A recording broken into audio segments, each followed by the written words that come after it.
এর আগের দিন আমি তোমাদের দেখিয়েছিলাম আমার আর একটা সাদা টগর ফুল গাছ, আর এটা কিন্তু আর একটা, এই দেখো বালতিটা দেখছো, এটা কিন্তু ব্লু কালার ডাব্বার মধ্যে লাগানো বালতিতে। এই যে দেখো গাছটা কি সুন্দর হয়েছে। এটার মধ্যে 5টা 6টা করে প্রায় ফুল ফোটে। আজকে 3টে হয়েছিল, আমি ঠাকুরকে দিয়ে দিয়েছি যদিও। আর দেখো কত কড়ি আছে, এই দেখো, এই দেখো, দেখতে পাচ্ছ প্রত্যেকটা ডালের মধ্যে কিন্তু কড়ি রয়েছে, এই দেখো।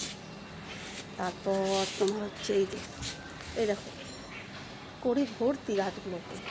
এই যে এটা যেমন হাফ ফুটে আছে, অনেক ফুল হয় কিন্তু এটার মধ্যে।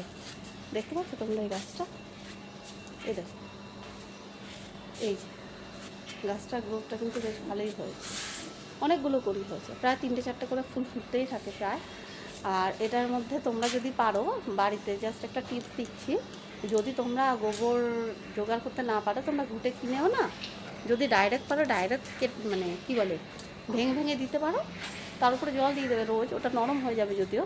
আর যদি না পারো তাহলে ওই একটু ভিজিয়ে ওই জলটাও যদি ডেলি দাও, ডেলি না দিলে সপ্তাহে 1 দিন করে দিও, দেখবে গাছের গ্রোথ খুব ভালো হবে।